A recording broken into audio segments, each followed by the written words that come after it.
अस्सलाम वालेकुम and a very warm welcome. आप देख रहे हैं आज पाकिस्तान। मैं हूँ सिद्रा इकबाल और कल मैंने बहुत ही एक इंटरेस्टिंग चीज़ पढ़ी जो मैं चाहूँगी कि आपसे ज़रूर शेयर करूँ। लोग सोशल एक्सपेरिमेंट्स करते हैं, ये समाजी तजुर्बे होते हैं हमारे बहैसियत एक सोसाइटी के रवैयों को जांचने का। और बड़ा ही इंटरेस्टिंग एक एक्सपेरिमेंट ये किया गया कि 2 नौ उम्र बच्चों को लिया, एक को ज़रा पुराने से कपड़े पहनाए और दूसरे को कुछ चीज़ें दे के, यानी जिस तरह हम देखते हैं कि प्लास्टिक के बर्तन, चीज़ें जो गली गली लोग बेच रहे होते हैं, उनको दे के भेजा। और आखिर में, दिन के आखिर में जब उन दोनों बच्चों को बुलाया गया तो जिस बच्चे को आपने भीख मांगने की गर्ज से भेजा था वो तकरीबन 800 रुपये लेके वापस लौटा, और जो बच्चा मेहनत मजदूरी कर रहा था, वो चीज़ें बेचने की कोशिश कर रहा था, उसके पास थे तकरीबन 150 रुपये। ये एक तरह से लिटमस टेस्ट है और हमें ये बताता है कि बहैसियत माशरा हम शायद भीख मांगने को एक तरह से प्रमोट करते हैं। आप देखिए कि जो भी छोटी मजदूरी करने वाले बच्चे होते हैं, चाहे होटल का वेटर हो, सब्ज़ी फरोश हो, उससे तो हम पाई पाई का हिसाब लेते हैं। लेकिन जो बच्चा वैसे ही आपसे आके पैसे मांगे और आप उसको कहें कि आप उसकी शक्ल देख के आपको उस पर तरस आ जाए, तो हम उसको ज़्यादा पैसे दे देते हैं। ये हमें शो करता है कि हम एग्जैक्टली अपने माशरे में किन कदरों को, किन इक़दार को प्रमोट कर रहे हैं। And I think it is definitely a wake up call for all of us. हमने कल भी इसी हवाले से प्रोग्राम किया था कि लोगों को भीख मांगने का आदी ना बनाइए, उनको ये आदत डालिए कि वो मेहनत मजदूरी करें और अपना पेट पालें, और उसी में अल्लाह ताला ने बरकत भी दी है उनके लिए। आज हमने सोचा कि इस हवाले से हम प्रोग्राम शुरू तो ज़रूर करें, लेकिन आइंदा आने वाले प्रोग्राम्स में हम ज़रूर बात करेंगे कि हमारे इर्द गिर्द हम देखते हैं कि हर गली, हर नुक्कड़ पे, हर उम्र का शख्स, चाहे वो छोटा बच्चा हो, कोई खातून हो, कोई ज़ईफ़ इंसान हो, हमें एक तरह से मदद मांगता हुआ, भीख मांगता हुआ नज़र आता है। क्या वाकई ये एक माफिया है? क्योंकि आप इसको देखें तो ये काफ़ी ऑर्गेनाइज्ड भी नज़र आता है। यानी आज एक सर्टन किनारे पे आपको कोई शख्स मिलेगा, फिर उसकी ड्यूटी एक तरह से लगता है कि तब्दील हो जाती है और वो कहीं और चला जाता है। मोर सो जो टैक्टिक्स नज़र आते हैं उनकी भी एक तरह से हम कह सकते हैं कि कहीं ना कहीं सिंक्रोनी है। कहीं कोई बैठा होगा अपने घुटनों में सर दे के, बड़ा उदास, बड़ा रंजीदा, और उसके सामने आप देखेंगे कि उसकी पूरी छाबड़ी का जो भी सामान था बेचने वाला, वो बिखरा पड़ा है, एज इफ कि आपकी तरफ से उसको एक तरह से सिंपैथी चाहिए, अपना एक विक्टिम पोर्ट वो प्ले कर रहा है कि देखो जी मेरा तो इतना नुकसान हो गया, अब क्या आप मेरी मदद कर सकते हैं। इसके अलावा हमने अक्सर सड़कों पे एक वालदा, एक बूढ़ी वालदा और बच्चे को साथ देखा है, और ऐसा लगता है कि उनको कोई दमे का या कोई सांस की बीमारी का अटैक हो रहा है। लेकिन आप दिन के किसी भी पहर उनके पास से गुजरें, ऐसा लगता है कि वो बीमारी का जो दौरा सा है वो उनको पड़ ही रहा है। लोग आते हैं, मदद करते हैं, लेकिन कभी मैंने उनको वहाँ से मूव करते हुए नहीं देखा, किसी मेडिकल हेल्प के पास जाते हुए नहीं देखा। मोर सो आप देख सकते हैं कि कई बच्चे आपको नज़र आएंगे जो ये आपके सामने इस तरह का हुलिया बनाया हुआ होता है जैसे उनका मुंह जल गया है या उनके ऊपर कोई बहुत गर्म चीज़ गिर गई है।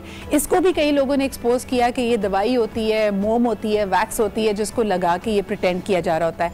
यानी ये सारी की सारी जो चीज़ें हैं वो हमारे सामने मौजूद हैं, but at the same time we want to know कि सिचुएशन क्या है, क्या इनके पीछे कोई और लोग भी मौजूद हैं।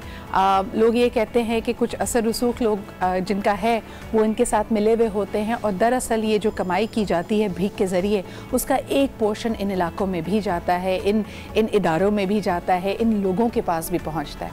आई थिंक ये एक बहुत ही दर्दनाक हकीकत है हमारे माशरे की, और वाकई अगर इतनी गुर्बत, इतना अफलास, इतनी मजबूरी मौजूद है तो बहैसियत एक सोसाइटी के वी नीड टू डू मोर।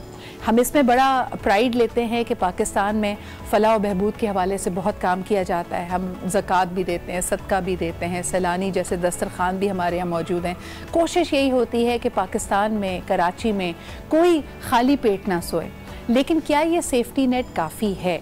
फिर भी हम इन इदारों को और इन बच्चों को, इस ख़ास तबके को देखते हैं कि ये कितने वल्नरेबल हैं।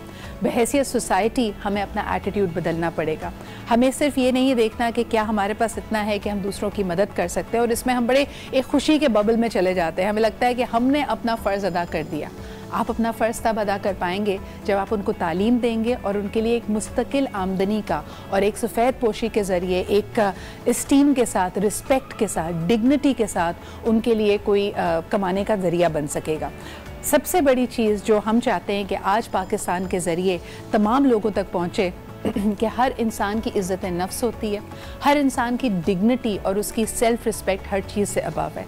इससे बिल्कुल कतई नज़र कि वो किस तबके से ताल्लुक़ रखता है, उसकी रंगत क्या है, वो कौन सी ज़बान बोलता है, वो किस इलाके में रहता है, हर इंसान की डिग्निटी को आगे बढ़ाना, that is the true principle that humanity should be working towards. इसी नोट के साथ एक छोटा सा ब्रेक लेते हैं। There is so much to discuss today. आपका हमारा साथ रहेगा सुबह 11 बजे तक, हमारे साथ रहिए। Let's take a quick break and we'll be right back.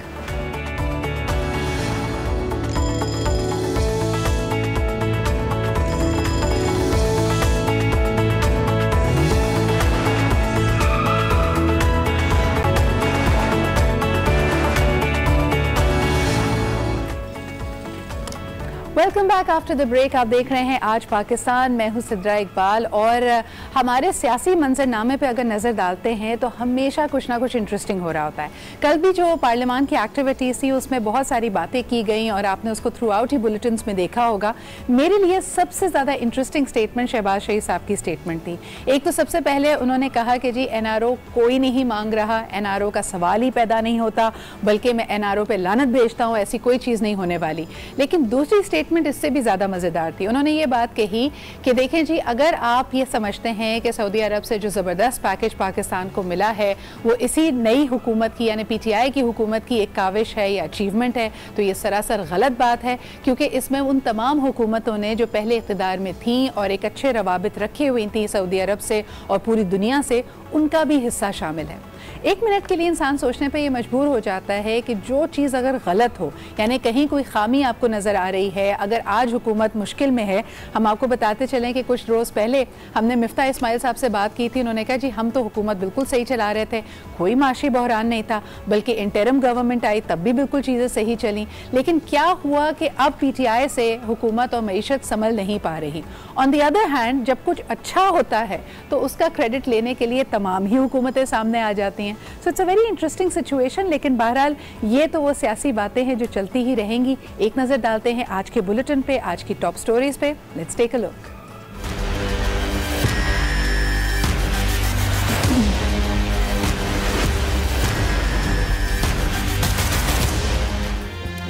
हुकूमत ने पेट्रोलियम मसनूआत फिर महंगी कर दी। फी लीटर पेट्रोल 5 रुपये महंगा होकर 97 रुपये 83 पैसे का हो गया।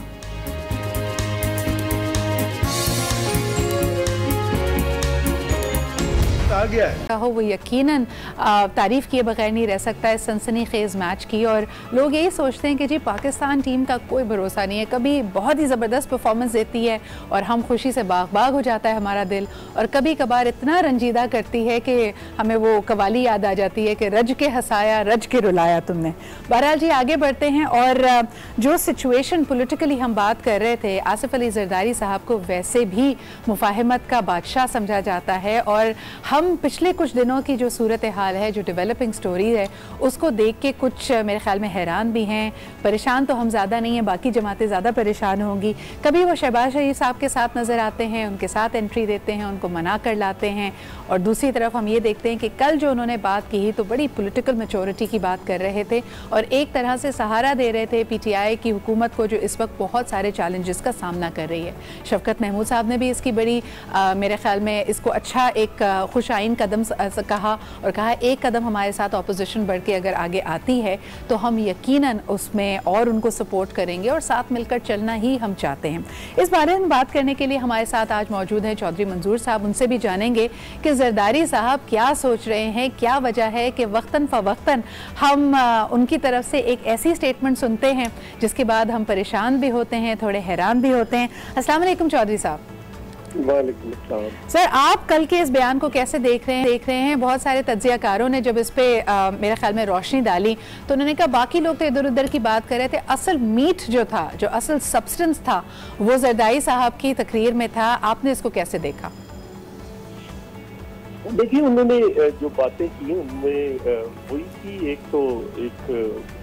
बीच में कुछ चीजें ऐसी आती हैं, लेकिन कंटिन्यूटी क्या है। पीपल्स पार्टी ने पहले दिन कहा था कि इसको पार्लियामेंट को चलने दीजिए, कुछ लोग नहीं आना चाह रहे थे पार्लियामेंट के अंदर। आपको याद होगा इलेक्शन के बाद जो EPC हुई थी उसमें बाइकआउट करने की बात की गई थी। पीपल्स पार्टी ने कहा कि नहीं, वापस आए, इस सिस्टम को चलने दीजिए जी।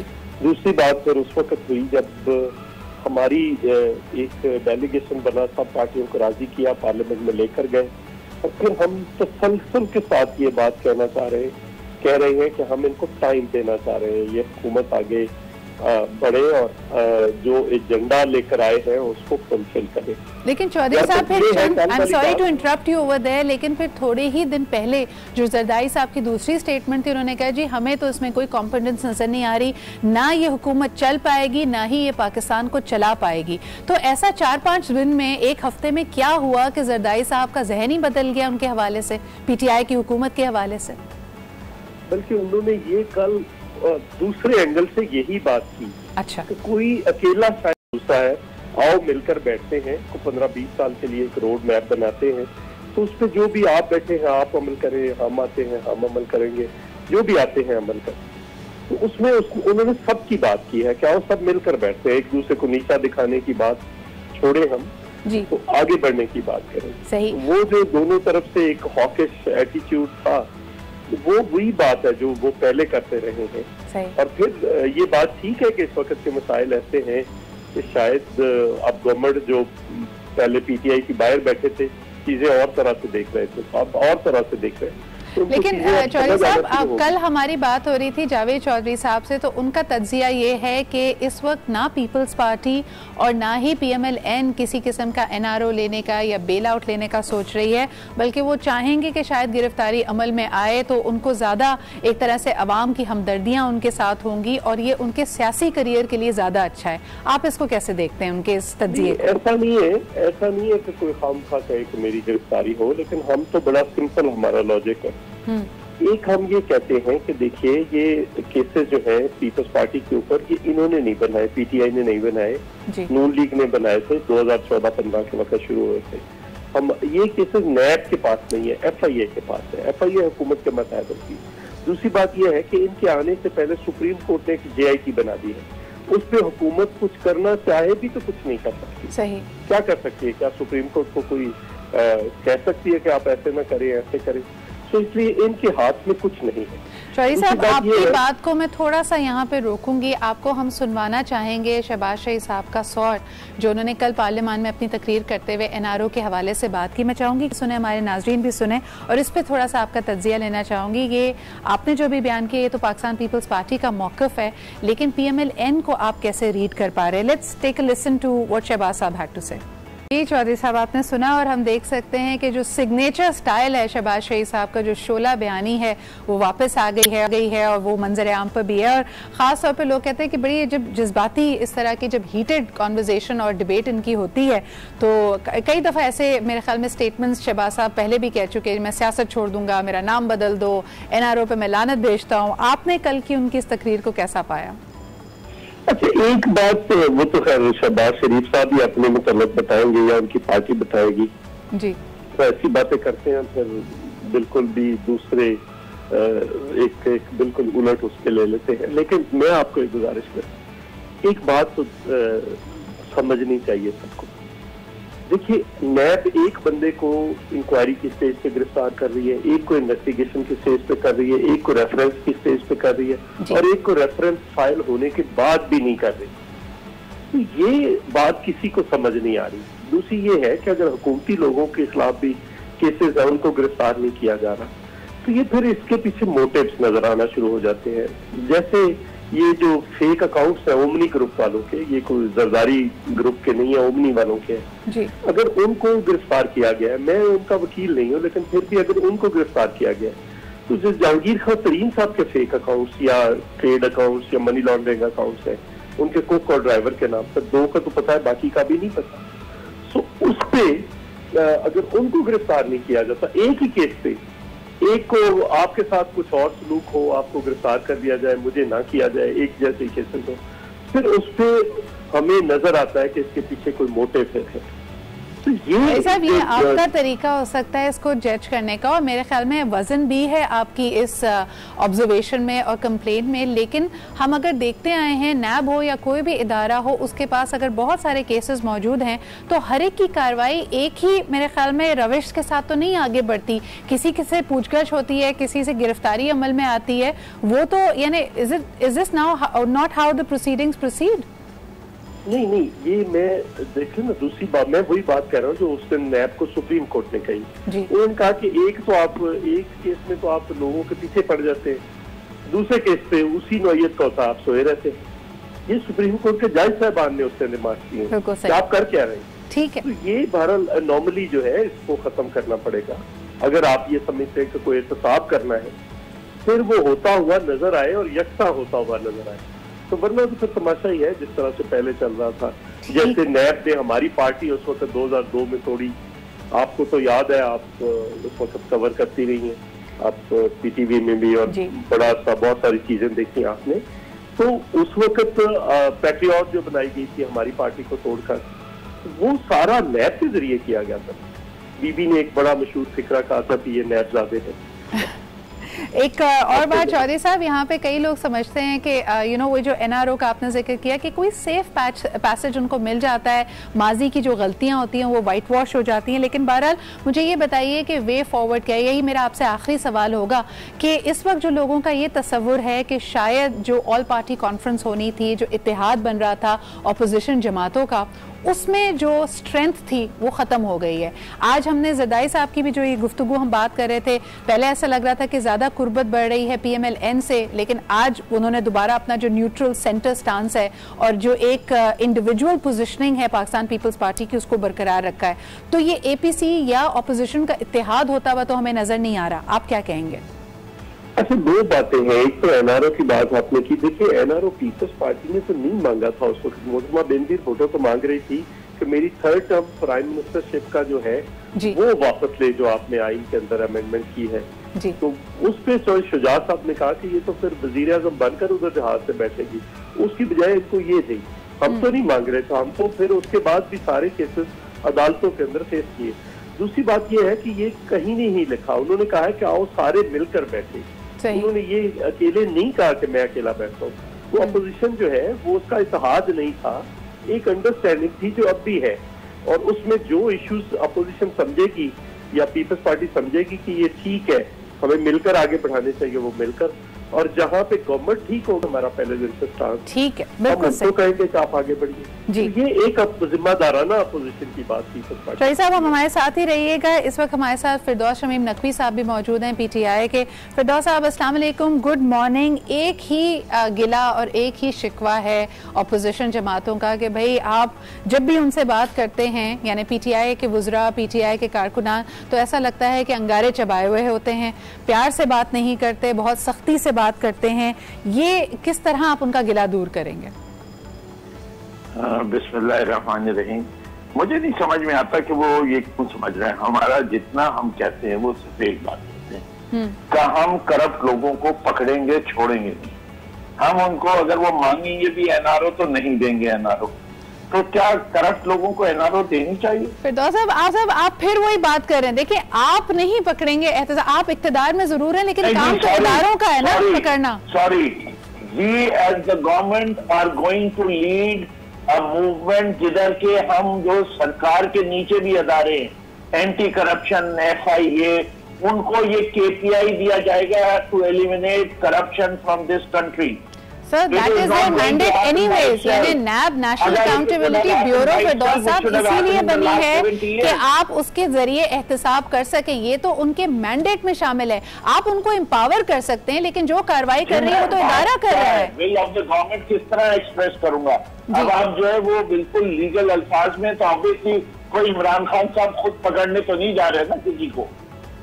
तो यही तो आपके, देखिए, बार बार जब जिस बात पे वो एतराज करते हैं, आपका जो बयानिया है, जो आप कहते हैं जी हम पकड़ेंगे, तो आप तो एक तरह से इदारों को इसमें से माइनस कर देते हैं ना। इसी पे तो एतराज कर रही है अपोजिशन। कसूर है मेरे ख्याल से।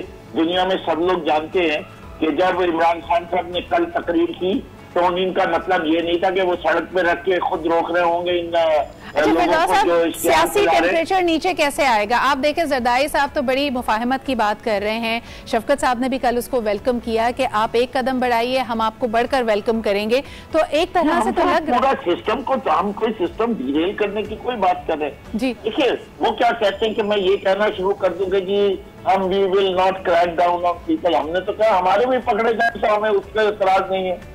हमारे लोगों के भी नाम आए हैं। परवेज खटक साहब ने कल तकरीर की कि जी मेरा भी नाम आया हुआ है, ठीक है, हम तो नहीं शोर मचा रहे। फिरदौस साहब, लेकिन ये भी मेरे ख्याल में थोड़ा सा I think there is a disconnect of expectations. मेरा नहीं ख्याल कि कहीं पे भी ऑपोजिशन ने ये कहा है कि आप अपने इस एहतसाब के अमल से या फिर करप्शन को क्रैक डाउन करने के क्लेम से बैक ऑफ करें। वो सिर्फ ये कहते हैं कि देखें जी, यानी मैंडेट तो उनके पास भी है ना, सिंध में देखें पीपल्स पार्टी की हुकूमत है, आप इन सियासी कुव्वतों को साथ लेकर पाकिस्तान के मफाद के लिए कैसे काम करेंगे, उस पर बात की जा रही है।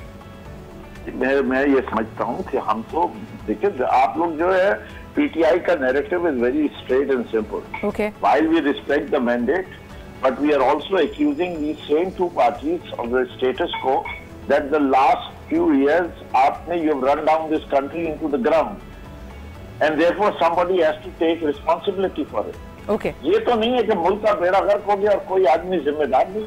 फिरदौस साहब, पॉइंट वेल टेकन, बहुत बहुत शुक्रिया हमारे साथ मौजूद होने का। चौधरी साहब, आपका भी हमारे साथ मौजूद होने का बहुत शुक्रिया।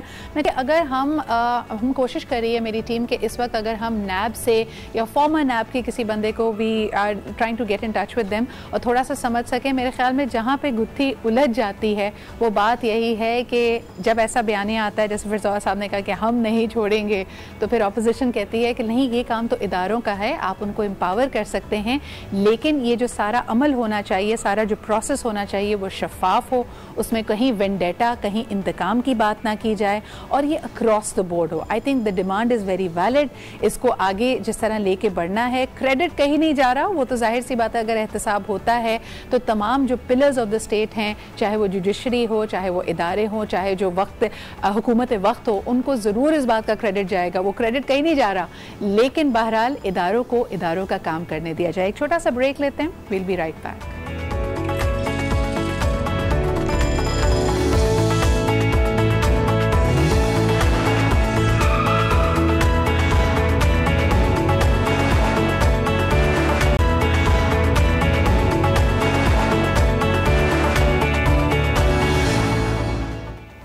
अस्सलाम वालेकुम एंड वेलकम बैक। मैं इस वक्त बहुत खुश हो जाती हूँ क्योंकि ये मेरा फेवरेट सेगमेंट है, ये है जी मिलो पाकिस्तान से। और ख़ास तौर पे मुझे इस बात की बहुत खुशी है कि आज बहुत सारे बच्चे भी हमारा प्रोग्राम देख रहे होंगे। कराची में, लाहौर में बच्चे स्कूल नहीं गए हैं और मैं आपको बता दूँ, सुबह सुबह जब मैं घर से निकलती हूँ, मेरी फेवरेट साइट यही होती है जो बच्चे सुबह स्कूल जा रहे होते हैं। मैंने आपको पहले भी बताया कि जो एडल्ट हैं, जो बड़े लोग हैं, वो तो बड़ा बुरा सा मुँह बना के काम पे, दफ्तर पे जा रहे होते हैं। बच्चे हमेशा खुश खुश ऑफिस जाते हैं, ऑफिस तो नहीं जाते, स्कूल जाते हैं, बहुत खुश होते हैं यानी बच्चे। और सिवाय उनके जिन्होंने शायद होमवर्क ना किया हो या जिनका टेस्ट हो, टेस्ट सीजन में आप बच्चों की शक्लों पे थोड़ी सी टेंशन देख सकते हैं, but otherwise generally they are very happy. तो आज मैंने सड़क पे तो बहुत मिस किया क्योंकि ट्रैफिक में हमें कोई यूनिफॉर्म में बच्चे नज़र नहीं आ रहे थे, लेकिन हमने सोचा कि हमारी वो जो कमी है ना, वो हम अपने सेट पे पूरा कर लें। So I have two wonderful kids on the show with me today, और ये क्लास 5 में हैं, क्लास 7 में है। मेरे साथ मौजूद हैं अफीफ अली खान और अबू हुरैरा। ज़बरदस्त बात यह है कि ये दोनों के दोनों माशाल्लाह से पाकिस्तान को रिप्रेजेंट करके आए हैं at the 8th Iraq taekwondo international championship जो कि बैंकॉक में हुई। ना सिर्फ इन्होंने पाकिस्तान को रिप्रेजेंट किया, बल्कि हमारे लिए ज़बरदस्त से ये ब्रॉन्ज मेडल और सिल्वर मेडल भी जीत के आए हैं। बहुत खुशी है कि there is so much amazing talent in Pakistan. Taekwondo इनका पैशन है, तो आज इन दोनों को मैंने इनवाइट किया। अस्सलाम वालेकुम अफीफ, अस्सलाम वालेकुम अबू हुरैरा, क्या हाल चाल है दोनों के? ठीक हो यार? आज ज़्यादातर बच्चों की छुट्टी थी और हम लोगों ने सुबह सुबह बुला लिया, इस बात पे नाराज तो नहीं हो? नहीं हो, खुश हो रहे हो? तुमने ज़बरदस्त सा मेडल पहना हुआ है, दिस वाज ये बैंकॉक से जीत के लाए हो? ये बैंकॉक, ये जापान। ओ, जापान भी गए थे जी। यार तुम तो बड़े ट्रैवल करते हो, ज़बरदस्त। और आपके पास कौन सा है? आपके पास सिल्वर मेडल है। ये आपका पहला कंपटीशन था जी, और आपने पहले ही कंपटीशन में सिल्वर मेडल लिया जी। माशाल्लाह, दिस इज अमेजिंग। आप ही के साथ तशरीफ रखते हैं जनाब कोच सैयद अब्दुल रहमान शाह साहब। आप इस टीम को लीड करते हैं, इनको ट्रेन करते हैं, कोच करते हैं। बहुत बहुत शुक्रिया आपके भी यहाँ मौजूद होने का। मेरे पास इनके सर्टिफिकेट्स भी मौजूद हैं जो मैंने इनसे ले लिए हैं और मैं बहुत खुश हो रही हूँ उनको देख के। थैंक यू बेटा, ये तो अपने पास रखो। हमारे साथ हमारे स्टूडियो में मौजूद हैं आसिफ सिद्दीकी साहब। आप रिप्रेजेंट कर रहे हैं ए फाउंडेशन स्कूल को जहाँ ये बच्चे पढ़ते हैं, and of course they have this comprehensive taekwondo program. मेरे सेट पे स्टूडियो पे 2 और छोटे छोटे बच्चे भी इनके साथ आए हुए हैं, इनके भाई, उनसे हम आपकी बाद में मुलाकात कराएंगे। ज़रा हम पहले ताइक्वांडो पे बात कर लें। तो कोच साहब यानी अब्दुल रहमान शाह साहब, किस तरह आपने पाया इन बच्चों को बड़ी यंग एज से ही इंक्लाइंड हो गए थे, अग्रेशन था, गुस्सा था, किस तरह आप अपनी तरफ इनको ताइक्वांडो की तरफ इनका रुझान डेवलप करते हैं? सबसे पहले मैं ताइक्वांडो के बारे में आपको बताऊं कि ताइक्वांडो दुनिया का सबसे फेमस मार्शल आर्ट है जो कि पार्ट ऑफ द ओलंपिक है ऑफ कोर्स, और बड़ा ज़बरदस्त मार्शल आर्ट है और उसके साथ ये स्पोर्ट्स भी है। और स्पेशली मैं जूनियर किड्स के ऊपर वर्क कर रहा हूँ और स्पेशली जूनियर बच्चे बहुत ही इंटरेस्टेड होते हैं इसको जब इसकी ट्रेनिंग करते हैं और मतलब किकिंग वगैरह करते हैं या स्पारिंग वगैरह करते हैं, वो बड़ा मतलब एक उनको मज़ा आता है करते हुए। और सबसे बड़ी बात है कि ताइक्वांडो जो है हमें डिसिप्लिन देता है फिज़िकल फिटनेस के साथ साथ, हेल्थ के साथ साथ। तो माशाल्लाह इन्होंने बड़ा अच्छा मतलब इम्प्रूव किया और ख़ासकर अफ़ीफ़ ने, क्योंकि ये बेसिकली स्कूल में ताइक्वांडो मेरे पास सीख रहे हैं और अभी मैं इनके पास इनके घर जाता हूँ बेरिया टाउन, वहाँ पर इनको मतलब ट्रेनिंग करा रहा हूँ। और सैयद अबू हुरैरा शाह बेसिकली मेरे बेटे हैं ये। अच्छा जी, तो इनके पास तो कोई चॉइस ही नहीं है बेचारों के पास। ये तो घर में भी क्लास हो रही होती है, बाहर भी क्लास हो रही होती है, क्या है ना अबू हुरैरा? क्लब में भी हो रही होती है। कभी कभी अब्बू से कहते हो बस मैं थक गया हूं, अब मुझे नहीं करना ताइक्वांडो? नहीं, कभी नहीं। खुद भी तुम्हें उतना ही शौक है? जी। जबरदस्त जी। तो ताइक्वांडो हमारे यहाँ तकरीबन 99% जो है स्कूलों में कराया जा रहा है और बहुत फेमस है पाकिस्तान के अंदर, स्पेशली कराची के अंदर, इस्लामाबाद, लाहौर। और हमारी फेडरेशन जो है पाकिस्तान ताइक्वांडो फेडरेशन जो है वो बहुत अच्छा वर्क कर रही है। और कल से जो है इस्लामाबाद में कोरियन एम्बेसडर कप जो है वो स्टार्ट हो रहा है, जिसमें तकरीबन 900 से लेके 1000 एथलीट हिस्सा लेंगे। जूनियर वेट से लेके मुख्तलिफ डिपार्टमेंट्स हैं उसमें, जैसे पाकिस्तान आर्मी है, नेवी है, एयरफोर्स है, वापडा है और जितने हमारे चारों प्रोविंस हैं, उसके अलावा गिलगित बल्चिस्तान, यानी बहुत बड़ा मेला लगेगा 8 दिनों तक। And also there is immense talent over here. Asad साहब आपसे जानना चाहूँगी, अभी क्योंकि वक्त हमारे पास बड़ा लिमिटेड होता है, हमारे पास नमीर आए थे एंड नमीर इज़ अ टेनिस कोच। तो उनका ये मानना था कि देखें आजकल जो ज़िंदगी हमने बच्चों की कर दी है, बिकॉज हम उन पर पढ़ाई का इतना लोड डालते हैं, कोई भी स्पोर्ट्स उस तरह करना शायद उनके लिए मुमकिन नहीं, बिकॉज पेरेंट्स की तरफ से प्रेशर ये भी होता है कि बच्चे पढ़ाई भी अच्छी करें। एथलीट को तो ज़रा डिफरेंटली ट्रीट करना चाहिए। आप लोगों ने कोई इस तरह की मिरात या कोई इस तरह का सिस्टम अपने स्कूल में किया है कि उनके क्लास तो मिस होती होगी ना इनकी? नहीं, होता यह है कि जब हम सिलेबस बनाते हैं बच्चों का तो स्पोर्ट्स के लिए ये अलग टाइम से रखा जाता है। इट्स अटली इम्पॉर्टेंट कि आप इसको टाइम टेबल का हिस्सा बनाएं। सही। जब आप इसे कोर्स करिकुलम का टाइम टेबल का एक हिस्सा बना लेते हैं तो ये बच्चों की बेसिकली पढ़ाई का हिस्सा हो जाता है। तो उसके लिए at the moment we are doing once a week and I am sure it's not enough, इसको बढ़ाना चाहिए। यानी कहने का मकसद ये है कि आपके पास माशाल्लाह यू डिस्कवर्ड टैलेंट जो कि सिल्वर मेडल ला रहा है, ब्रॉन्ज मेडल ला रहा है। यानी ये सिर्फ वो बच्चे नहीं जिनका हल्का फुल्का इंटरेस्ट है स्पोर्ट्स में, they can be professional thorough athletes. तो इनके लिए कोई निज़ाम ऐसा बनाया है कि पढ़ाई के आवर्स फ्लेक्सिबल कर दिए जाएं, इनका टेस्ट स्केड्यूल थोड़ा मुख्तलिफ हो? अब इस कंपटीशन के बाद हम सोच रहे हैं कि हाँ, अब सोचना पड़ेगा क्योंकि इन्होंने उम्मीद से बढ़ के परफॉर्मेंस दिखाई है और हमारी उम्मीदों से कहीं बढ़ के। हम तो समझे थे कि क्वालिफाइड हो गए, ये लोग चले जाएंगे, हिस्सा ले लेंगे, हमारे लिए बहुत है, लेकिन they've bought a bronze silver medal which is obviously they're the pride of the Afif school. and Abu Huraira, we are all so proud of you. माशाल्लाह माशाल्लाह, हमें आप पे फ़ख्र है। मुझे ये बताओ अफीफ, तुमसे बात शुरू करती हूँ। पहला ये तुम्हारा ट्रिप था पाकिस्तान को इस तरह रिप्रेजेंट करने का, और वहाँ पे जब और मुल्कों के बच्चों से तुम मिले हो जो कि ताइक्वांडो करते हैं, ताइक्वांडो एथलीट्स हैं, क्या सीखने को मिला? किसी से दोस्ती हुई? दोस्ती भी नहीं की, बातचीत तो की होगी, उन्होंने पूछा होगा भाई आप हमें पाकिस्तान के बारे में बताएं, तो तुमने क्या कहा उनको? नहीं, उन्होंने पूछा ही नहीं। अच्छा, मैं पूछती हूँ, अगर तुम किसी को बाहर अब अगले कंपटीशन में जाओ और लोग तुमसे पूछे कि तुम्हें पाकिस्तान की सबसे प्यारी बात क्या लगती है, तो क्या बताओगे? मैं कि पाकिस्तान, कुछ भी, तुम्हें सबसे अच्छी चीज क्या लगती है? पाकिस्तान के लिए बस पाकिस्तान के लिए खेलना चाहते हो? जबरदस्त। आप क्या कहोगे हुरैरा? स्पोर्ट्स स्पोर्ट्स यहाँ के जबरदस्त हैं I think that is the inspiration बहुत सारे छोटे बच्चों के लिए। यू कैन सी कि इनका इंटरेस्ट ताइक्वांडो में, इनको यहाँ बुलाने का मकसद यही था कि we highlight the wonderful achievement that these kids have done. शायद पहली दफ़ा स्क्रीन पे हैं, कैमरा सामने हैं, तो थोड़ी नर्वसनेस भी है, लेकिन वंस अगेन बेटा very very proud of you, और अल्लाह ताला आपको इसी तरह कामयाब करे और कॉम्पिटिशन्स में भी जाके पाकिस्तान की नुमाइंदगी करें, हमें खूब हमारे लिए मेडल्स जीत के लाएं। और आप लोगों से भी यही रिक्वेस्ट होगी कि give them all the support you can. हमारे लिए बहुत इंपॉर्टेंट है कि हम इस तरह की अचीवर्स को हाईलाइट करें। बहुत बहुत शुक्रिया मौजूद होने का। अब बढ़ते हैं जी एक छोटे से ब्रेक की तरफ। मिलो पाकिस्तान से का ये सेगमेंट अपने इख्तिताम को पहुंचता है। वापस आएंगे, कोई और इश्यूज पे, चैलेंजेस पे भी बात करेंगे। हमारे साथ रहिए और देखते रहिए पाकिस्तान।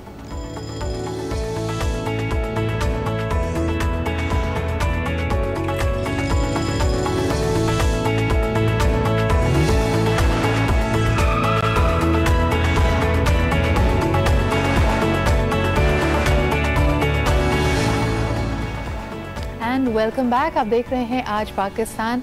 एक ऐसा मसला जिसके हवाले से जी हम रिपोर्ट्स भी देखते रहते हैं, और वैसे भी कहा जाता है कि water water everywhere, not a drop to drink. Pakistan भर में, दुनिया भर में जो वसाइल पानी के ज़खायर मौजूद हैं, उनमें से बहुत ही कम ऐसा पानी होता है जो हमारे लिए इस्तेमाल के काबिल होता है।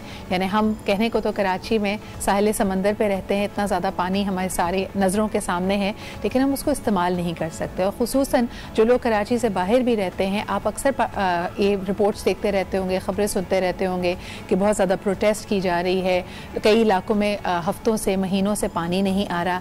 ये इम्प्रेशन किस हद तक सही है? और ख़ास तौर पे लोग अपनी ज़रूरत को पूरा करने के लिए जब प्राइवेट टैंकर्स डलवाने पे मजबूर होते हैं, तो फिर हम सोचते हैं कि जी प्राइवेट टैंकर्स के पास पानी कहाँ आ रहा है, जबकि हमारी घरों में जो लाइंस डली हुई हैं वहाँ पे पानी पहुँच नहीं पा रहा। तो बहुत सारे सवालात हैं जो हमारे जहन में थे, और हम काफ़ी अरसे से ये शो प्लान कर रहे थे। आज हमने दावत दी है, ज़हमत दी है अपने स्टूडियोज़ में managing director of the water board Karachi जनाब खालिद शेख साहब को। अस्सलाम वालेकुम खालिद साहब, thank you very much for being here. और ऐसा देरीना मसला जिस पे हम अक्सर रिपोर्ट्स देखते हैं, बातें सुनते हैं, लेकिन मुझे लगता है कहीं ना कहीं हम आपके इदारे के साथ थोड़ी सी ज्यादती भी कर जाते हैं। तो हमने सोचा कि आप ही से हाल अहवाल सुने और समझें कि मसला आखिर कहाँ पे है। तो थोड़ी सी हम इस पे रिसर्च कर रहे थे, लोगों ने कहा कि एक तो जी सप्लाई एंड डिमांड का बड़ा क्लियर मसला है कि पाकिस्तान की और कराची की ख़ास तौर पर अगर बात की जाए, जितनी डिमांड है आपके पास सप्लाई इतना है कि रोज़ाना की सिर्फ 40% डिमांड पूरी हो सके।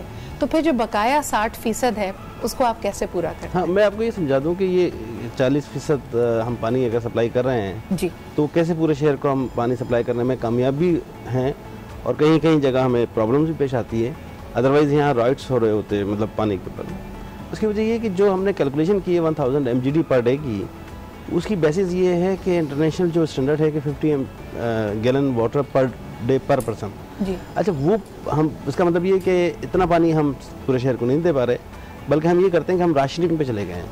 मुख्तलिफ जगहों पर पानी जो है वो दिन में 4 घंटे आता है, कहीं एक दिन छोड़कर एक दिन हम 4 घंटे करते हैं। तो इस तरह से हमने पूरी अपनी राशनिंग जैसे बिजली की लोड शेडिंग होती है, उसी तरह पानी को भी। लेकिन समझने की बात यहाँ पे ये है कि अगर पूरे पाकिस्तान, पूरे कराची में जितनी आवाम रहती है, पानी का पीछे से सप्लाई सिर्फ इतना आ रहा है कि पर डे सिर्फ 40%, यानी 1-2% का मसला नहीं है यहाँ पे, 60% आवाम के लिए पीछे से सप्लाई नहीं आ रही है। ये मैं समझता हूँ जुमला ठीक नहीं होगा। हाँ। कि हम कहें कि 60% लोगों के लिए पानी नहीं है, बल्कि हाँ। हमें ये कहना पड़ेगा कि जितना पानी इंटरनेशनल स्टैंडर्ड पर रिक्वायर्ड है वो कम है, लेकिन हम पानी की जो डिमांड्स है, लोगों के जो एरियाज़ हैं, उसको पूरा करने की कोशिश करें। अच्छा, इस 40% डिमांड में भी बहुत सारे इश्यूज और भी आ जाते हैं। ओके। पिछले 20 दिन में हम के इलेक्ट्रिक की बदकिस्मती कि उन्हें जो है वो NTC यानी नेशनल जो ग्रिड है वहाँ से सप्लाई डिस्टर्ब हुई, जिसकी वजह से मुसलसल ब्रेकडाउन्स हमारे पंपिंग स्टेशन पर आए। मैं आपको ये बता दूं कि कराची का पूरा जो पानी का सिस्टम है वो धाबी जी एक हमारा पंप हाउस है जी, जो किंजर से पानी आता है और वहाँ से हम पंप करके ग्रेविटेशनल लेवल पे लेकर आते हैं उसको पानी को। उसके बाद फिर पानी जो है अपनी ग्रेविटी पे यहाँ पर आता है। तो वो ह्यूज, मतलब देखें ना, 20 मिलियन लोग जो हैं, 70 ममालिक ऐसे हैं जिनकी पॉपुलेशन कराची से कम है। तो ये इस तरह समझेंगे एक बहुत बड़ा ह्यूज सिस्टम है। कल एक साहब कह रहे थे कि आपके पास पूरा सिस्टम है कि इन सब के घरों में पानी जाता है पाइप के ज़रिए।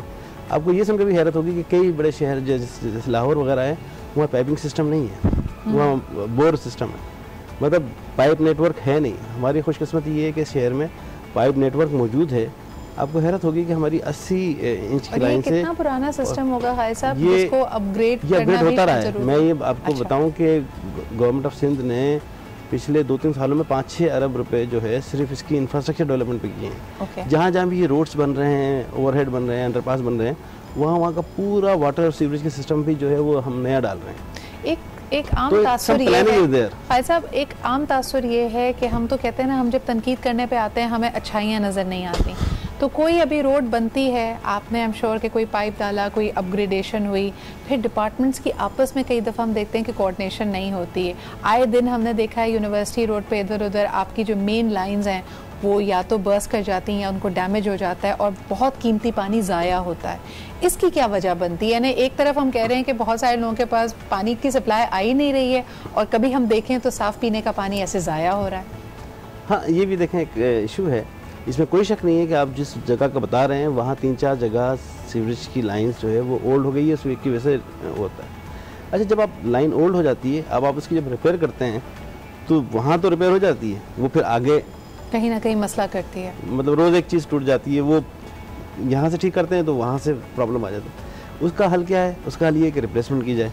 रिप्लेसमेंट ऑफ वन लाइन्स कभी तकरीबन 40-50 करोड़ की, वो जो जिस लाइन की आप बात करें वो तकरीबन 700 मिलियन की रिप्लेसमेंट की लाइन है। तो we are stuck between the physical resources and the strategy.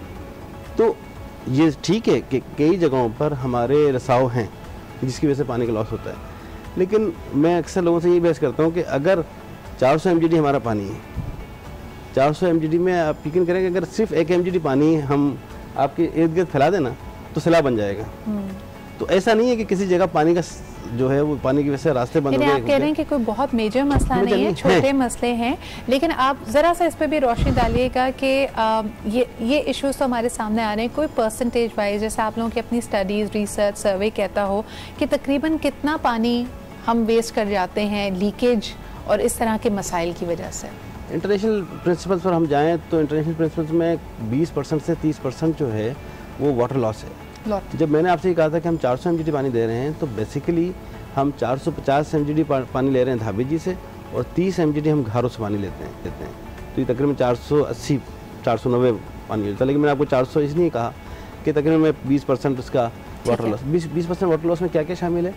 Evaporation से, क्योंकि 120 किलोमीटर से हम पानी लेकर आ रहे हैं। उसके अलावा ये जो रिसाव हैं इसकी वजह से, तो हम 20% इसको काउंट करते हैं। रिसाव के बारे में ये खालिद साहब एक सवाल करना चाहूँगी। कुछ लोगों ने कहा, अभी आपने जिक्र जैसे किया कि हमारे यहाँ जो कुछ पाइप्स हैं, लाइंस हैं, वो इतनी ज़्यादा डैमेज्ड हैं कि पीने का पानी और सीवरेज का पानी मिक्स हो जाता है। इसमें कितनी हकीकत है? लोगों ने कहा कि ये जो आ भी रहा है उसको गनीमत जानिए, लेकिन फिर भी ये इंसानी सेहत के लिए नुकसानदेह हो सकता है या it is not fit for consumption. इस पर थोड़ी रोशनी डालिएगा कि जिस किस्म का पानी हमें सप्लाई हो भी रहा है वो कैसा है हमारे लिए? देखें, Karachi is blessed with the water which it is getting from Keenjhar lake. Keenjhar lake से जो पानी चलता है वो भी लेबोरेटरी में टेस्ट होता है। उसके अलावा हमारे मुख्तलिफ NEK और COD और पिपरी, ये सारे रिजर्वायर्स हैं जहाँ से पानी फिर फर्दर डिस्ट्रीब्यूट होता है। जैसे पिपरी से लांडी और कोरंगी चला जाता है पानी, और COD से सेंटर में चला जाता है। इस तरह वहाँ पर भी लेबोरेटरीज़ हैं और वो रोज़ाना वाटर टेस्ट होता है और हम ये देखते हैं कि WHO के स्टैंडर्ड्स पर वो हैं या नहीं है। हमने स्टेट ऑफ द आर्ट क्लोरिनेटर्स लगाए हैं मुख्तलिफ रिसोर्सेज पर। आपको हैरत होगी कि हमने न्यू हाइपर सिस्टम शुरू किया है, और वो ये कि हम जब उस पर क्लोरिनेशन कर देते हैं उसके बाद फिर हम जाके उसके ताक़ुब में वाटर के जो मेन सोर्सेज हमारे, वहाँ जाके हम लेवल चेक करते हैं जी। और अगर हमें कहीं लगता है कि लेवल कम है तो फिर हम वहाँ इंजेक्ट करते हैं हाइपर। ये वो काम है कि जो नज़र नहीं आते, वो नज़र नहीं आता और ना आप इसके ऊपर ज़्यादा बात कर पाते। मेरे ख्याल में इस पे भी हमारे लोगों की आगाही के लिए मेरे ख्याल में रिपोर्ट्स बननी चाहिए, लोगों को बताना चाहिए। सर, एक और सवाल जहन में आ रहा है, क्योंकि ज़रूरत सवाल का जवाब कंप्लीट कर दूं जी। तो इसके बाद फिर ये अनफॉर्चुनेट बात है कि जब आप 40% वाटर जो है वो 100% लाइन से गुजारेंगे जी, और जब लाइन खाली होगी और लोग, क्योंकि आजकल ये कल्चर है कि वो मशीन से उसको खींचने की करने की कोशिश करते हैं, तो इम्प्योरिटीज़ जो है ना वो लाजमी उसमें आएंगी। यानी कि लाइन खाली है और आप उसको पंप कर रहे हैं तो इर्द गिर्द की जो इम्प्योरिटीज़ हैं वो सीप इन करके जो है ना वो उसमें आएंगी और उससे ये प्रॉब्लम हमारा जो है ना क्रिएट हो जाता है। लेकिन पाइप्स आप कह रहे हैं कि दूर दूर होती हैं, जो जैसे कहा जा रहा है कि सीवेज की पाइप और आपके करीब है। मैं लेट मी एडमिट, क्योंकि कराची बहुत ही कॉम्प्लेक्स सिटी है, उसमें कई जगह हम सीवरेज लाइन के ऊपर से भी जा रहे हैं और नीचे से भी जा रहे हैं। सही। तो ये भी एक है, मतलब नाले भी हैं, लेकिन और इसमें आप लोगों की कुछ इनपुट होती है, सीवेज का पानी उसको ट्रीट करना, उसको दूर करना। वाटर कमीशन ने बहुत इस पे फोकस किया है, जिसके बाद बहुत सारी लाइंस रिप्लेस हुई हैं। 2 इश्यूज हमें ये, एक कंटेमिनेशन के इश्यूज हैं जिसमें जहाँ जहाँ भी कंप्लेंट्स होती हैं। मैं आपकी तरफ से ये बता दूं कि जब हम हाईलाइन पर आएंगे तो मैं बताऊंगा कि उसकी भी मोबाइल ऐप हमने बनाई है और कंप्लेंट रिड्रेसल सिस्टम की भी हमने मोबाइल ऐप बनाई है। आई थिंक ये बड़ी इंपॉर्टेंट इन्फॉर्मेशन है जो हम प्रोग्राम के जरिए जरूर लोगों तक पहुंचाना चाहेंगे कि आपकी कंप्लेंट्स हैं तो उसको सिर्फ जहन नशीन ये ना कर लें कि ये मसला है, इसको कोई हल करने वाला नहीं है। कंप्लेंट सेंटर्स मौजूद हैं, आपसे रब्ता हो सकता है। एक सवाल सर, थोड़ी बहुत जो हम पढ़ते हैं जियोग्राफी, कहा जाता है कि कराची शहर में एक्वाफर्स नहीं है, यानी 2 जो ज़मीन की तहें लेयर्स होती हैं जिसके बीच में पानी का ज़ख़ीरा हो सकता है, जो कि नेचुरल है, जो कि क्लीन है, ऐसे मौजूद नहीं है। लेकिन फिर क्या वजह है कि जहाँ जहाँ हमें पानी की कमी लगती है तो लोग बोरिंग करवाते हैं और वो एक घर में जो कुएं जैसी एक सिचुएशन है उससे पानी मिल भी रहा है। ये कौन सा पानी है? कुछ का ख्याल ये है कि ये सीवेज का पानी है जो ज़मीन के लेयर्स की वजह से फ़िल्टर होकर पहुँच गया और आप समझ रहे हैं कि शायद सही है। कुछ का ख्याल ये भी है कि ये वाटर पाइप्स जो कराची बोर्ड के हैं उसकी लीकेजेस हैं और बीच में कहीं कहीं पॉकेट्स ऑफ वाटर बन जाती हैं। लेकिन कराची में क्योंकि हम साहिल समंदर पे हैं, एक्वाफर्स नहीं हैं। इस पे थोड़ी रोशनी डालिएगा, ये बोरिंग का पानी कौन सा पानी है? ये बड़ा एक दिलचस्प सवाल है, आपकी बात बिल्कुल ठीक है। जो एक्वाफर आपके लाहौर में मिलेंगे और दूसरे पंजाब के शहरों में मिलेंगे वो कराची में नहीं जी। तो कराची में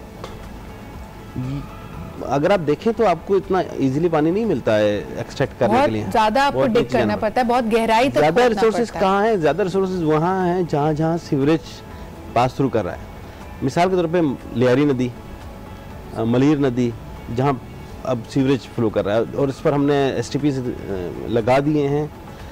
TP1 TP3 नाम के 2 मंसूबे जो है उसमें से एक 70 MGD पानी अब हम ट्रीट करके समुद्र में भेज, और अगले साल जून में 180 और दिसंबर में 280 MGD पानी जो है ना समुद्र में ट्रीट होकर जाएगा। सही। इसके साथ आखिरी हिस्सा हमारा जो है मलीर ट्रीटमेंट प्लांट है जिस पर काम मेरे ख्याल है नेक्स्ट 2 मंथ में शुरू हो जाएगा। तो कराची में तो ये बात ये सोचना सही है कि ये सीवेज का पानी है जो मैं इसके मुतालिक मैं सच्ची बात ये मुझे नहीं कह सकता कि, लेकिन सीवरेज जो है वो नीचे नहीं जाता।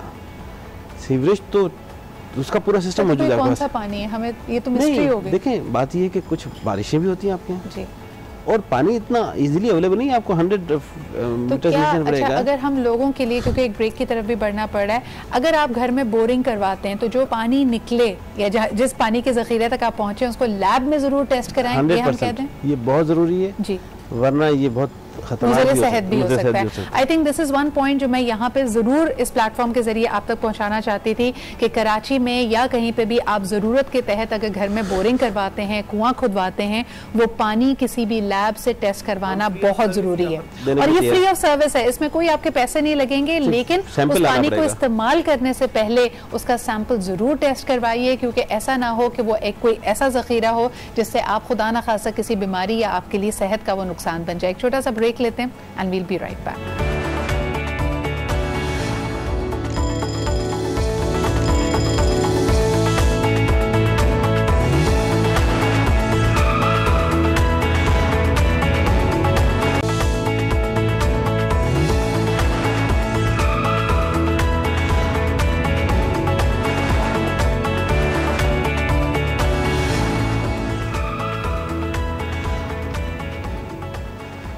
जी नाजरीन, सोचने की बात यह है कि कराची शहर में एक अंदाजे के मुताबिक 2.25 करोड़ बंदा रहता है, तो ऐसा तो हो नहीं सकता कि यहाँ पे अगर पानी की सप्लाई हो रही है तो कोई रिपेयर एंड मेंटेनेंस वर्क नहीं होता।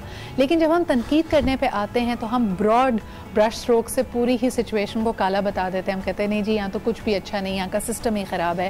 लेकिन बहरहाल ये महकमा आज हमारे साथ क्योंकि मौजूद हैं खालिद शेख साहब और ये मैनेजिंग डायरेक्टर हैं कराची वाटर बोर्ड के, उनसे बात यही हो रही थी कि हर इंसान की इज़्ज़त नफ्स होती है। आज प्रोग्राम की शुरुआत भी हमने इसी बात पे की कि कई दफ़ा जब हम महकमे पे तनकीद करते हैं तो उससे वाबस्ता लोगों को हमें वही डिग्निटी, वही काम, यानी वही इज़्ज़त देनी चाहिए जो उनका मेरे ख्याल में हक भी है, और हमें भी यानी अखलाकियात से गिर के कोई भी तनकीद नहीं हो सकती। खालिद साहब, एक बात आपसे पूछना चाहूँगी कि जब जाहिर सी बात है इतनी बेसिक ज़रूरत पानी की ज़रूरत लोगों की पूरी नहीं होती तो गम व गुस्सा तो बजा है। एक बीच में हम देखते हैं कि टैंकर माफिया के नाम से आम फहम बात की जाती है कि टैंकर्स मौजूद हैं, इनके पास पानी कहाँ से आ रहा है अगर घरों में लाइनों में नहीं आ सकता। तो थोड़ी इस पर रोशनी डालिएगा कि भाई ये कौन से ज़ख़ीरे से पानी जमा कर रहे हैं। पहली बात तो ये है कि ये हमारे रिसोर्सेज लाइन पर हैं, 6 टैंकर्स हैं। ये टैंकर्स आप ही के पास 6 हाइड्रेंट्स हैं जो कि प्राइवेट ओनर्स चला रहे हैं जी। उनके साथ एक कॉन्ट्रैक्ट हुआ था कोई साल भर पहले। सुप्रीम कोर्ट का कहना ये था कि जी ये जो एक बेलगाम किस्म की चीज़ है इसको ख़त्म करें और जो वाकई ज़रूरत की है उसकी वजह मैं आपको ये अर्ज़ करूँ कि पानी कुछ टेल एंड एरियाज़ में जा नहीं सकता, जितनी मुकर्रर तादाद उसकी है। मिसाल के तौर पर डिफेंस की को जो है तकरीबन 13 MGD पानी चाहिए, लेकिन हम उन्हें हार्डली जो सप्लाई करते हैं थ्रू आवर सिस्टम वो करते हैं 5, 6 या 7 MGD। तो 5 MGD का गैप मौजूद है। अब वो पानी कैसे लेंगे? उसके लिए जो मेन लाइंस होती हैं वहाँ पर हाइड्रेंट्स इस्टेब्लिश किए गए। पहले ही तो 120, 130 थे, वो सारे ख़त्म हो गए, डिमोलिश किए, फायरें काटी।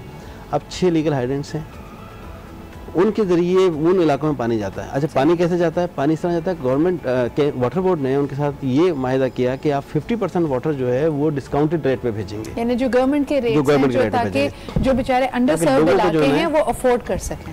सही।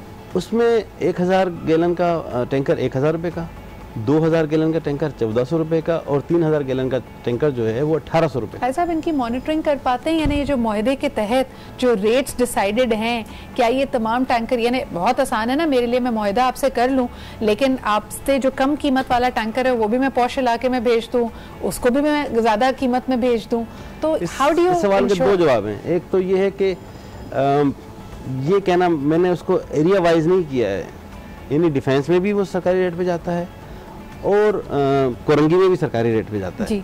हमने कोटा बनाया हुआ है। सही। डिफेंस का कोटा थोड़ा कम रखा है, बाकी एरिया से कोटा ज़्यादा रखा है क्योंकि वो अफोर्ड, हालांकि इस पर भी बहुत काफ़ी बहस होती है। वो कहते हैं डिफेंस में भी तो अगर आप देखें, अगर हम सिर्फ NA-247 की बात करते हैं उसमें स्लम एरियाज भी हैं, उसमें ऐसे इलाके भी हैं जो अलग किया हुआ है, लेकिन हमने प्रॉपर DHA जो है उसके अलग। एनीवे, तो वो हम शायद बीच में 2-3 चीज़ बातें कर गए। तो 6 हाइड्रेंट हैं जहाँ 50% जो है वो पानी उनको GPS रेट पे जाता है। व्हेन आई टुक ओवर तो वो 50% नहीं जा रहा था, तो आई इंक्वायर्ड कि क्यों नहीं जा रहा है, क्योंकि इससे तो लोगों को नुकसान हो रहा था, वो कमर्शियल ले रहे थे। पता चला कि लोग कैसे रब्ता करें, लोग रब्ता ही नहीं करते कि उन्हें सरकारी रेट पे पानी चाहिए। जब कोई रिक्वेस्ट भेजेगा तो उसको हम भेज सकते हैं ना पानी, वरना हमें कैसे पता? मेरे ख्याल में आज बहुत सारे लोगों ने इस प्रोग्राम के तवज्जुह से उनको पता चला होगा कि सरकारी रेट में भी कोई टैंकर मौजूद है। और जो लोगों की शिकायत है, खाई साहब, हमारे पास है, कैसे पता है? मैं आपके साथ आई एम श्योर कि आपके शिकायतें बहुत ज्यादा पहुंचती हैं और आप ये शिकायतें सुन सुन के शायद थक भी चुके हैं, लेकिन लोगों ने हमारे पास, जब हमने ये सोचा था, प्लान किया था शो, तो लोगों ने अपनी रुदात अपनी ज़बानी बताई है। Let's take a listen to that ताकि हम फिर उसको भी सवाल हम दोबारा जी बिल्कुल इस पे बात करेंगे, ये बड़ा इंपॉर्टेंट है लोगों के लिए। जी।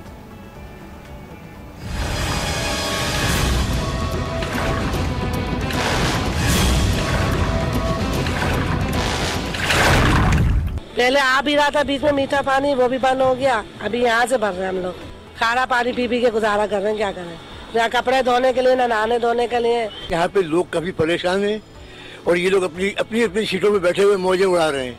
इनको एहसास नहीं गरीब लोगों का। तीसरी चौथी गली से जाके हम लोग पाइप लगाते हैं, फिर पीने के लिए हम पानी भरते हैं, और बोरिंग का पानी है वो भी लाइनें लगा के हम लोग भरते हैं। इतनी परेशानी, लाइनें सब वो डैमेज हुई हैं। ये महीने में 2 दिन पानी आता है और पूरे महीने का जो है, पूरे महीने का बिल जमा कर रहे हैं। ये पूरी आज की तारीख का बिल देखें।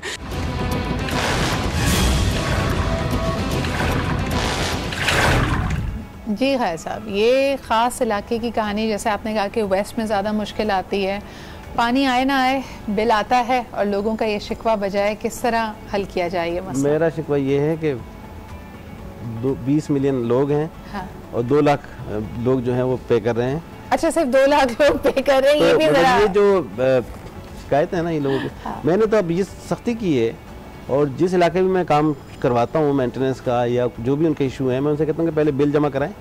मुझे पूरा महिला जो है वो बिल जमा करा के देगा, उस फाइल के साथ लगा होगा तो काम कराऊंगा, अदरवाइज नहीं कराऊंगा। इसकी वजह ये कि इदारे नहीं चल सकते अगर इस इदारे में रिकवरीज ठीक ना हो और इसके एक्सपेंडिचर। ये इस देखिए टैक्सेशन का पूरी दुनिया का सिस्टम यही है कि you have to take money from the people and you have to spend on them.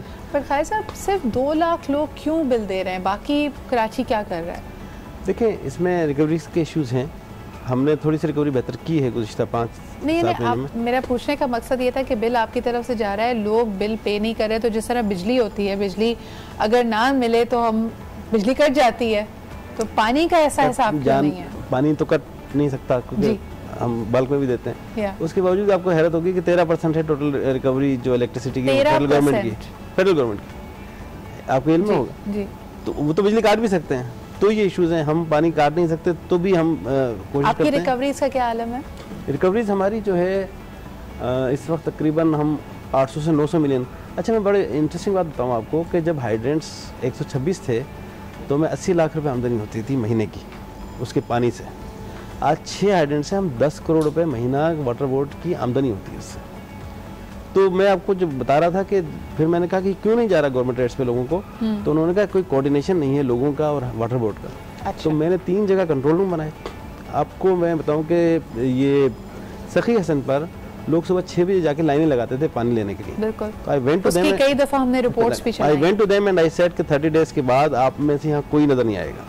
मैंने वहाँ कंट्रोल रूम बनाया, मैंने मोबाइल ऐप बनाई जो गूगल और एप्पल दोनों पर मौजूद है, और मैंने लोगों से कहा कि आपको इसकी जरूरत तो मिलेगा लेकिन आने से नहीं मिलेगा, क्योंकि लोगों को डिस्करेज करना जरूरी था। आज वहाँ कोई लाइन नहीं लगती सखीसन पे। आई कैन चैलेंज के कोई जाके देख ले, वहाँ कंट्रोल रूम काम कर रहे हैं। मोबाइल ऐप से हमारे 35,000 फैमिलीज जो हैं वो हर महीने पानी लेती हैं, और ये गवर्नमेंट रेट्स पे ले रहे हैं। और ये गवर्नमेंट रेट्स पे। और ये mobile app I am sure Urdu में भी है, अंग्रेजी में भी है, इंग्लिश में है। इंग्लिश में है, तो इसको फिर भी it is one time filling in process. उसको एक दफा आप भर लें, उसके बाद आप उससे होता क्या है, आप उस ऐप के जरिए वो टैंकर मंगवा सकते हैं जो आपको गवर्नमेंट रेट पांडा की तरह है जी। आपने उसमें रिक्वेस्ट भरनी है, सिलेक्ट करके अपने कलम, और जैसे ही आप ट्रिगर करेंगे उसको, तो वो आप को गूगल मैप पर लेके जाएगा और आपसे कहेगा कि आप कोई लैंडमार्क एरिया बताएं अपने घर के करीब। जैसे ही आप उसको गूगल पे टच करेंगे, वो आपको बिल जो है बता देगा। उसी वक्त मैसेज आएगा आपको कि जी आपकी रिक्वेस्ट अप्रूव हो गई है, और अप्रोक्सीमेटली आपका इतना पानी का बिल होगा।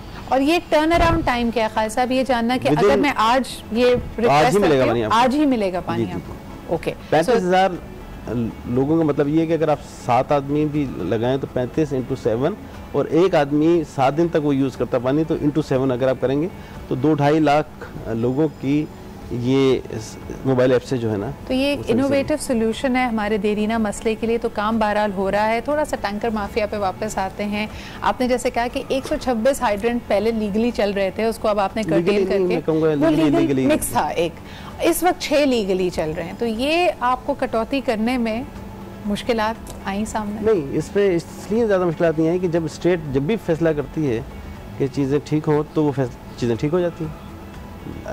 Supreme Court, Government of Sindh, Water Commission, they decided कि ये बस ख़त्म होना चाहिए, तो सब कुछ ख़त्म हो गया। सुप्रीम कोर्ट की इंस्ट्रक्शंस थी, वाटर कमीशन की गाइडेंस थी, और गवर्नमेंट ऑफ सिंध का पूरा ताउन था उसमें। आपने एक बात बड़ी इंटरेस्टिंग की थी खालिद साहब, जो मैं दोबारा रीइटरेट करना चाहूँगी आपसे। जब मैंने पूछा कि क्वालिटी ऑफ वाटर कि किस किस्म का है, क्या वो कंजम्पशन के काबिल भी है, उसमें कंटामिनेशन नहीं, आपने कहा ये जो पंप्स हमने खास तौर पे लगाए हुए हैं, सकर्स लगाए हुए हैं, जिसके ज़रिए हम समझते हैं कि हम खींच लेंगे पानी और हमारा टैंक भर जाएगा, उसकी वजह से जो कंटामिनेशंस है वो ऊपर आ जाती हैं। तो ये जो इस तरह की मोटर्स एंड पंप्स अवेलेबल है, लोग ये तो आपके लाइन में नहीं मशवरा देते हैं, वही आपको कहते हैं कि ये लगा लीजिए, और पूरे इलाके को यही जो आपका लाइनमैन है वो कंट्रोल कर रहा होता है। उसको करेक्टिवली आपने एडमिनिस्ट्रेटिवली उसका क्या हल निकाला है? ये एक उसी तरह का इशू है। अब मुझे एक बहुत सीनियर गवर्नमेंट का ऑफिशियल ने कहा कि ये आपका लाइनमैन जो है वो 200 रुपये लेता है हर घर से, और इस तरह करता है। हाँ। मैंने कहा ये वही करप्शन है जो आपको पुलिस कांस्टेबल की नज़र आती है कि वो रोक के 25 रुपये ले रहा है, लेकिन हमें इससे ऊपर जाना पड़ेगा। उसको आप कट डाउन नहीं कर सकते बहैसियत मैनेजिंग डायरेक्टर, आप इसको कैसे क्रैक डाउन करेंगे? देखिए, इंफॉर्मेशन हमेशा जो है ना वो लोगों को मदद देती है सही फैसले करने में। सही। पानी की तरसील जैसे जैसे बेहतर होती जाएगी, ये चीज़ें खुद ब खुद ख़त्म होती जाएंगी। अभी क्या वॉलमैन का काम क्या है? वॉलमैन लोगों ने उसके साथ कॉन्टैक्ट बनाए हुए, वो उनको फ़ोन करके कहता है कि जी इतने बजे वॉल खुलेगा तो आप अपनी मोटर ऑन कर लीजिएगा। वो क्योंकि वो अपने तनख्वाह के अलावा एक खास सर्विस दे रहा है, उस खास सर्विस के अगेंस्ट जो है ना वो उनसे कोई 200 रुपये 300 रुपये लेता है, which is not fair. I am not arguing कि ये ठीक है, लेकिन काम बहुत सारे हैं, K4 भी है, दूसरी चीज़ें भी हैं। इस पर हमने एक पूरा एक सिस्टम बनाया है, और वो GIS पे मौजूद है, जिसे हम वेबसाइट पे लेके जाना चाह रहे हैं कि वेबसाइट पे हर आदमी देख ले कि उसके एरिया का वॉलमैन कौन है, उसकी टाइमिंग्स क्या है, और अगर उसमें अमल नहीं हो रहा तो साथ ही साथ कंप्लेंट भी कर दे। खैर साहब, आपको यहाँ आज इस नशिस्त में हमारा मकसद तो ये था कि हम इन इशूज़ पे रोशनी भी डालें, जहाँ पे हमारी आवाम की, लोगों की, देखने वालों की आगाही हो सकती है, वो भी उन तक पहुँचाएं। लेकिन एक बहुत अहम मेरे ख्याल में नुक्ता है जो हमें समझना भी चाहिए कि पूरी दुनिया में ये इम्प्रेशन है, जब भी हम बात करते हैं कि जी पानी पाकिस्तान में कम है या इसकी किल्लत होने वाली है, तो लोग कहते हैं पानी आपके पास बहुत है, आपके अपने रवैये, आपका अपना बिहेवियर ऐसा है कि आप पानी का ज़िया बहुत ज़्यादा करते हैं। और ये आप हमें अपने इर्द गिर्द नजर आएगा, यानी पूरी दुनिया में अगर ये एक हकीकत है कराची में कि लोग लाइनों में लग के एक बाल्टी या एक कैन भर रहे हैं, दूसरी तरफ आप ये भी देखेंगे कि हम दांत ब्रश करते हुए भी अगर नलका खुला है तो पानी बह चला जा रहा है। अगर आपने गाड़ी धोनी है तो पाइप के जरिए धो रहे हैं, जितनी देर आप उस पर साबुन भी लगा रहे हैं तब भी पानी बह रहा है। हमारे अपने रवैये भी ऐसे हैं जिस पे हमें नजरसानी करनी चाहिए, लेकिन कोई आपकी तरफ से हम इसके हवाले से आगाही की कैंपेनिंग कोई चीज़ नहीं देखते। बिल्कुल ठीक है आपकी कि मैं थोड़ा सा ये मेरी एक गलत आदत भी समझ लें कि मैंने आने के बाद ये एडवर्टीजमेंट्स और ये सारी जो चीज़ें हैं ना उनको ब्लॉक किया। मेरा ख्याल है कि प्रैक्टिकल स्टेप्स जो हैं वो ज़्यादा बेहतर होता है। लेकिन आपकी बात ठीक है कि हमें इस पर कुछ छोटी छोटी जो है ना सोशल मीडिया पे ये चीज़ें चलानी चाहिए, ताकि इसको social media is the only.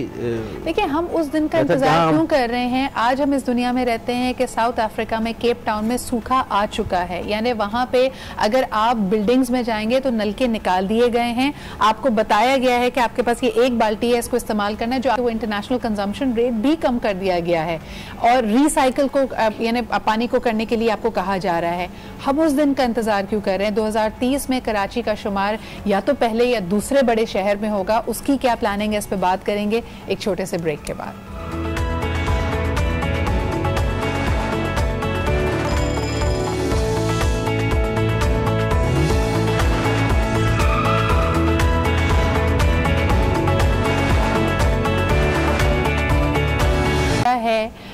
कि इतनी बड़ी आबादी के हवाले से हम प्लानिंग क्या उसी तरह से कर पा रहे हैं? आपके और मेरे पास अगर एक रेजिडेंशियल प्लॉट है 1000 गज का, आपके मेरे सामने कई ऐसे सिनेरियोज होंगे कि उसको या तो बेचने के बाद एक मल्टी स्टोरी बिल्डिंग बना दिया गया है, वहाँ पे एक नहीं 10 खानदान रह रहे हैं। अब इसी चीज़ को अगर मल्टीप्लाई करते चले जाएँ तो लीगल कनेक्शन, यानी अगर एक घर को पानी की लाइन या सप्लाई दी गई है, अगर आप उसके ऊपर फ्लैट्स बना देंगे और जो उसके ऊपर एक प्लानिंग के हवाले से जो नंबर पहले मुख्तस किया था कि जी यहाँ पे 8 लोग या 10 लोग का एक घराना रहेगा, अब वहाँ पे अगर 100 मकीन हो जाएंगे तो यकीनन पानी तो कम पड़ेगा। खैर साहब, इसके हवाले से कोई क्रैकडाउन, क्योंकि हम कराची में तो बेपनाह इस तरह के प्रोजेक्ट्स हमें नजर आ रहे हैं कि पहले एक रेजिडेंशियल प्लॉट था, उसको एक मल्टी स्टोरी बिल्डिंग बनाया जा रहा है। How will you provide them with water? मैं थोड़ा सा एडिशन कर दूं कि ये बहुत ही मुश्किल और नापसंदीदा काम है मेरी नज़र में, जब आप एक सेटल्ड आबादी में प्लाजास डेवलप कर देते हैं। ठीक है, ये अब सुप्रीम कोर्ट ने और गवर्नमेंट ऑफ सिंध ने इस पर बहुत ज़्यादा एक्शन लिया है, वाटर कमीशन ने ख़ास तौर पर, तो अब ये सिलसिला रुका है। और लेकिन अभी भी इशू ये है कि कुछ एरियाज ऐसे हैं, जैसे तारिक रोड का इलाका है, ये वो it was a very planned area. अगर आपने शहर बनाना थे तो आप जिस तरह वेस्ट लंदन में आप ओपन स्पेस पे आप प्लाजे बना दें जितने बनाने, लेकिन अंदर प्लाजे नहीं बनते। सही, आज भी लंदन में नहीं बनते। लेकिन हमने in the heart of the city जो है ना कमर्शलाइज कर दिया कुछ रोड्स को। कमर्शलाइज करने के बाद उनको हमने परमिशंस भी दे दी, वो SBCA का काम है, हमारा नहीं है। उसके बाद वहाँ प्लाजे बन गए। सर, जब ये परमिशन देते हैं तो क्या इंटर डिपार्टमेंट कोई कोऑर्डिनेशन होती है? क्या आपके पास कोई रिक्वेस्ट आती है कि भाई फलानी जगह एक फ्लैट बिल्डिंग थी या डबल स्टोरी बिल्डिंग थी, अब वो मल्टीपल स्टोरी बनने वाली, जब मल्टीपल स्टोरी बनेगी तो ऑफकोर्स उसकी ज़रूरतें, वहाँ पे इलेक्ट्रिसिटी भी चाहिए, गैस भी चाहिए, खुसूसन पानी भी चाहिए, तो आप भी इस पे ओके की मोहर लगाइए। SBCA regulations don't require particularly NOCs from the utility agencies like KWSB या K-Electric। लेकिन सुप्रीम कोर्ट ने इसको पाबंद किया। अब पाबंद किया। अब ये जो NOCs रुकी हुई हैं वो सारी वाटर बोर्ड की वजह से रुकी हुई हैं। हमारे पास कोई 200-300 NOCs की रिक्वेस्ट मौजूद हैं और इशू ये है कि we are just reviewing them, क्योंकि हमारे पास पानी नहीं है देने के लिए, और we can not issue NOC अगर हम पानी नहीं दे सकते।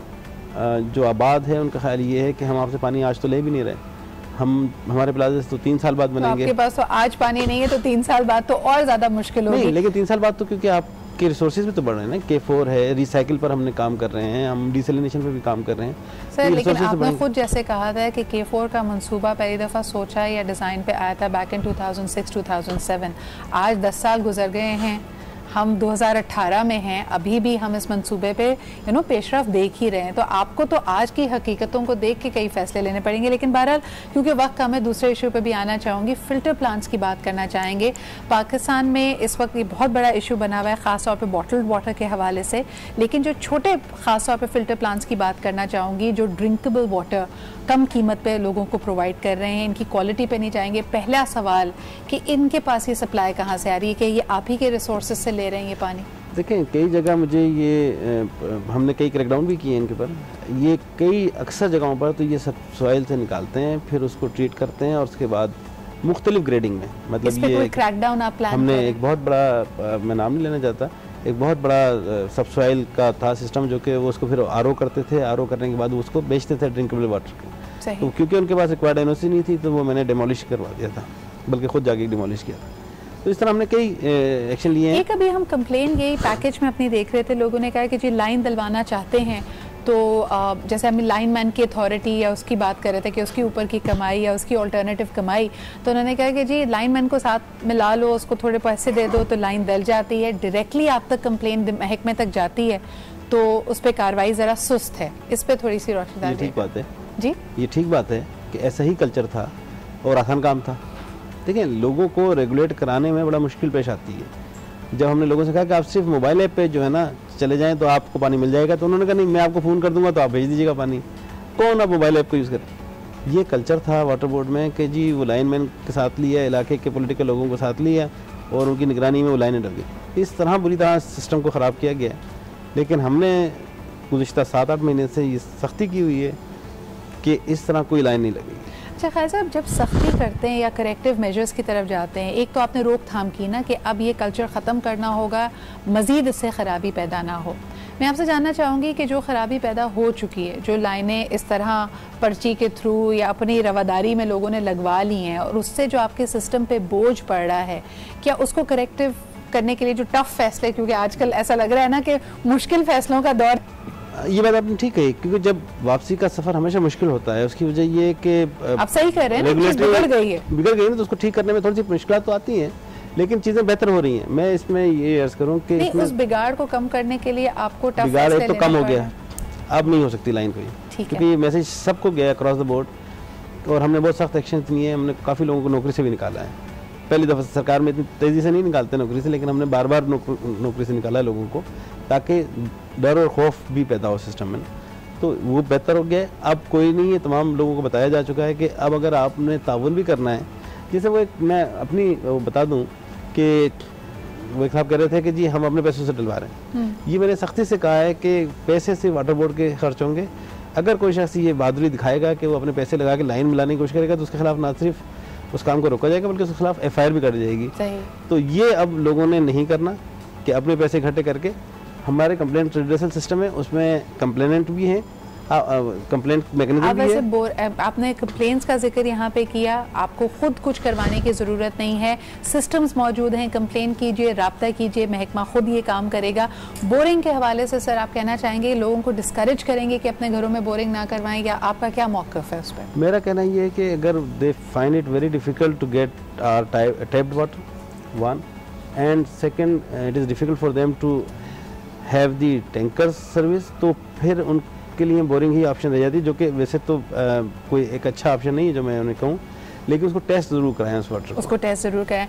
एक आखिरी सवाल आपसे ये भी करना चाहूँगी कि लोग कहते हैं कि अब जो पानी घरों में आ भी रहा है वो शायद खाने पीने के लिए हमारे लिए सही नहीं है ना, उसको खाने पीने के लिए इस्तेमाल नहीं करना चाहिए, लेकिन उससे घर की सफाई, नहाना धोना किया जा सकता है। क्वालिटी ऑफ वाटर पे थोड़ी बात करेंगे। आज से सर बहुत पुरानी बात नहीं है, आज से अगर 10-12 साल पहले ले लें तो हमें कोई ड्रिंकिंग वाटर बोतलों में नहीं मिलता था, बल्कि कैंपेन चलाई जाती थी, कहते थे इसी पानी को उबाल के इस्तेमाल कीजिए। आज जो हमारे यहाँ कराची में नलों में पानी आ रहा है, क्या हम उसको उबाल के इस्तेमाल कर सकते हैं या नहीं कर सकते?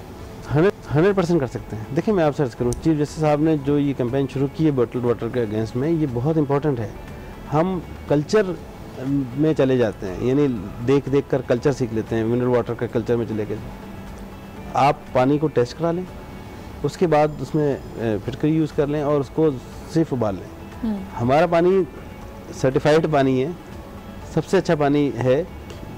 जो मोबाइल ऐप से आप पानी लेते हैं वो 100% एक्यूरेट वाटर है, क्योंकि वो तो सीधा हाइड्रेंट से आ रहा है आपके पास, नंबर 1। नंबर 2, उसके अलावा जहाँ से भी पानी आप लेंगे उसकी कोई एश्योरेंस नहीं है, क्योंकि वो कोई सबसॉइल भी चल रहा होगा या कुछ होगा, तो लोगों को चाहिए कि इससे लें।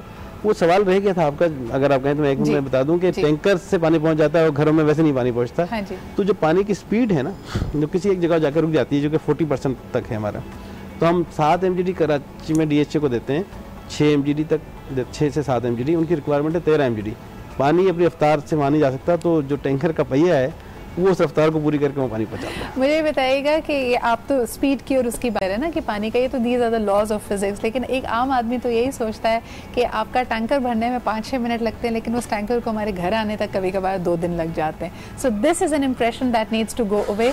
Again coming to the water safety, आपको आखिरी बात मैं कह दूं जी, हाइड्रेंट्स 6 हाइड्रेंट्स पे 13 MGD पानी पूरे दिन में डिस्ट्रीब्यूट होता है, 13 MGD जी। अगेंस्ट हम पाइप वाटर में कितना दे रहे हैं? 400 MGD। शोर कितना है? 13 MGD versus 400 MGD।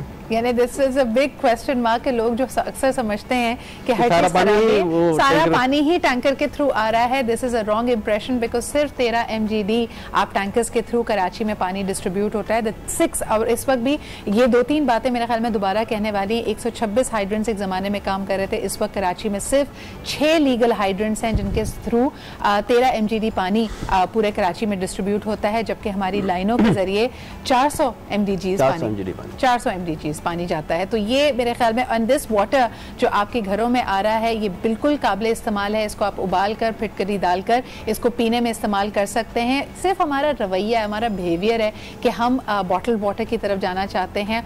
Filter plants की मेरे ख्याल में एक क्रैकडाउन हो रहा है, उसकी क्या क्वालिटी है। घरों में अगर आपकी ज़रूरत के मुताबिक पानी नहीं आ रहा तो उसके लिए 2 चीज़ें खालिद साहब ने हमें यहाँ पे बताई कि एक तो 35 से 40 हज़ार लोग इस वक्त इस्तेमाल कर रहे हैं इनकी ये जो ऐप है, इसका नाम है जी KWSBOTS। इसको आप एक दफ़ा डाउनलोड कीजिए, इसमें रजिस्टर कीजिए। अगर आपके घर पानी नहीं आ रहा तो सरकारी कीमत पे आपके पास टैंकर आ सकता है अगर आपके इलाके के कोटे में रहता है, वरना आपको फौरी तौर पे ये बता दिया जाएगा कि आज का कोटा पूरा हो गया, कल आप दोबारा कतार में हैं और आप तक ये पहुंच जाएगा।